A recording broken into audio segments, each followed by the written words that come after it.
And they began to brainstorm, discuss and reflect again what might be needed, drawing on the ever-growing circle of the wise as more and more gained the confidence that they were allowed and could contribute something to the shaping of a new understanding of innovation and our future. Here the list they came up with of changes in thinking and mindset that would be necessary to facilitate a different approach to innovation. First, they felt it was important to understand that people do not resist change, but being changed. So, give everyone an opportunity to get involved. The second was to stop making assumptions, meaning that it needed to be allowed, even encouraged, to ask silly questions. It should become a matter of pride rather than embarrassment. Only through challenging and questioning can we learn. Thirdly, it was important to appreciate and learn to understand those who are different from us, even though we might still prefer people who are like us. And the fourth point was to let go of the belief that there is a right and a wrong and stop perceiving questioning as criticism. With this one, they realized there was only ever a best possible way or a most appropriate solution given the specific time and context. Discussing where this "there is one right way" belief might come from, they agreed that the education system had probably a lot to answer for. Certainly, when most of the counselors had gone to school, they had been taught that there is one right way and learned the cost of following a different path, failure and ridicule. Those asking for clarification or why too often would be labeled as stupid or difficult. They also realized that if indeed we believe that there is a right way and a wrong way, it is no wonder that we perceive questions and suggestions of alternatives as criticism. If there is a right and a wrong, and if then someone suggests an alternative, does that not mean that I must have been wrong all along? Surely it cannot be otherwise. Thinking about school and children, they also realized that over the years they had lost much of their creativity and imagination. Yet was not curiosity and the question why just what was needed as a starting point for innovation? How many of us look at this picture and see a hat? And how many of us might imagine that it is a snake that has eaten an elephant? So to be more curious and ask why more often was put next on the list. They also felt that the belief that we individually are too insignificant to have an impact was one to dispose of.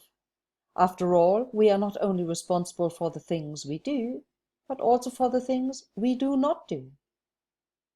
One of the counselors recounted something the Dalai Lama had said, which was, "If you think you are too small to make a difference, try sleeping with a mosquito in the room."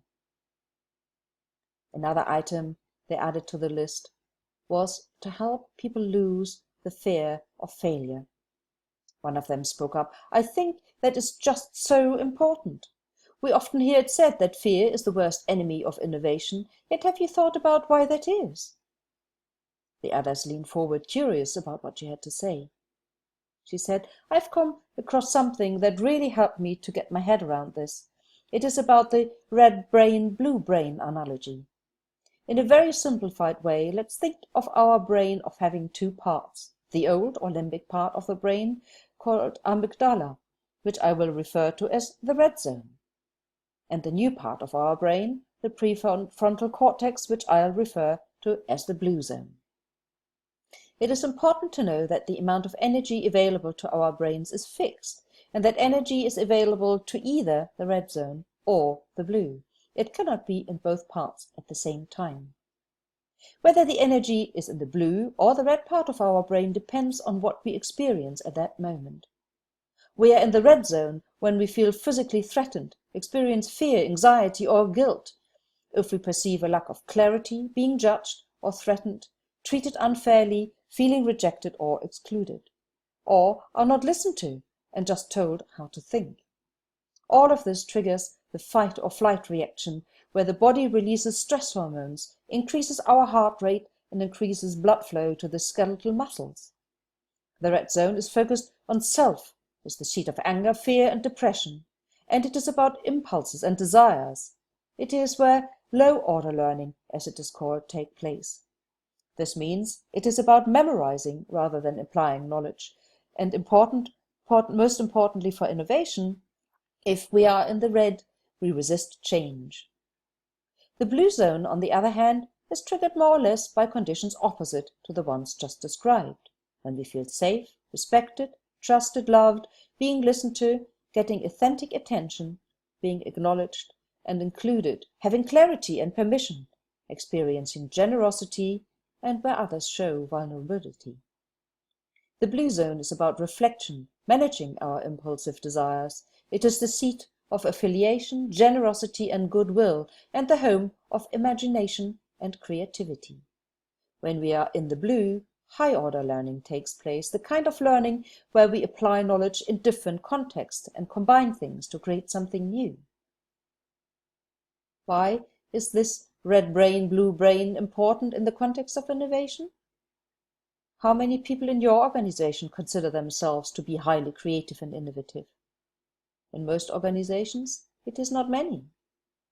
How do you think these people feel when challenged by their boss to be more creative and innovative?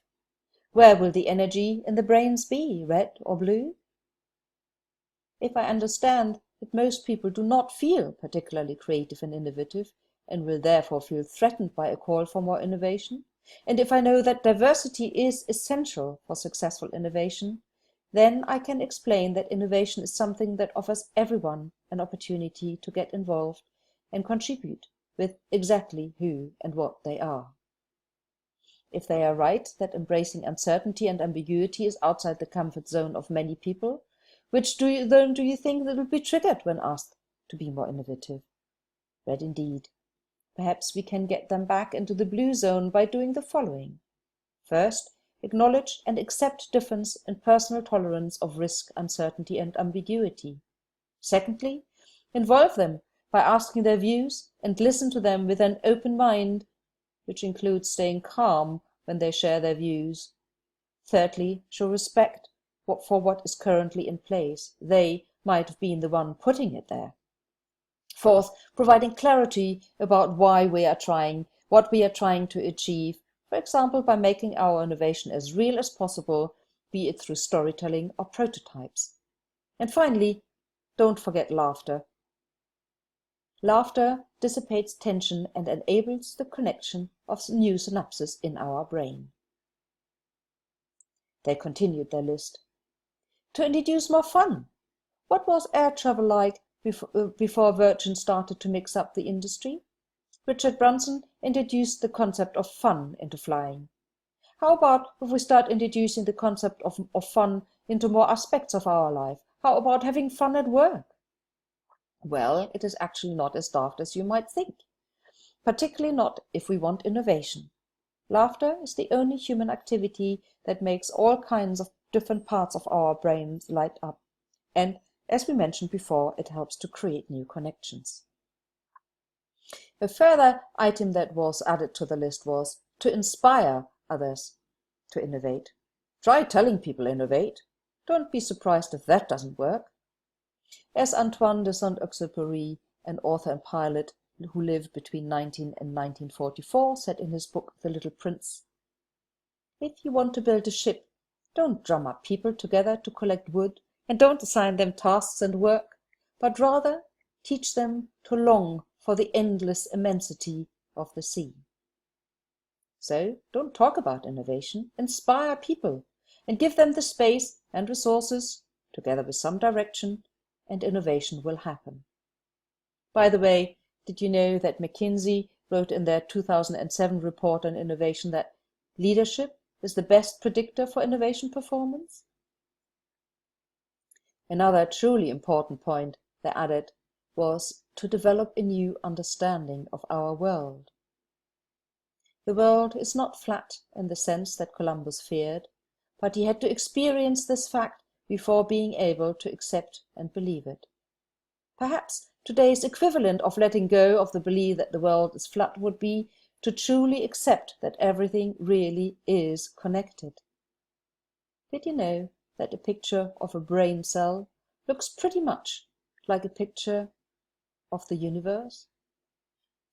The wisest spoke up again.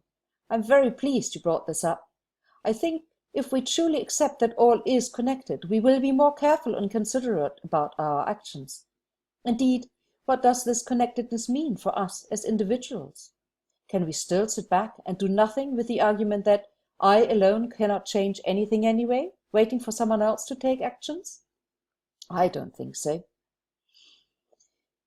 She continued, I am sure many of you are aware of the butterfly effect, a concept of complexity theory describing that a small change in one part of a system can have huge and unpredictable consequences for the wider system. Of course, we do not have any guarantee that if we change, that we are the ones who are having this butterfly effect. But unless we try, we will never find out. To create a future through innovation, we, individually and collectively, need to take responsibility. We need visionary, courageous, passionate, and empathic leadership at all levels. Hence, when I am saying leadership, I am not only referring to governments and the business community, nor only business leaders. It is always too easy to ask them to change, or even talk about we need to change. In the end, the only thing we can truly change is one thing, our own behavior and actions. So, I am with Mahatma Gandhi, who said, you need to be the change you would like to see in the world. Each and every one of us has to take responsibility for creating a sustainable, worthwhile future through innovation. So, what are you going to do?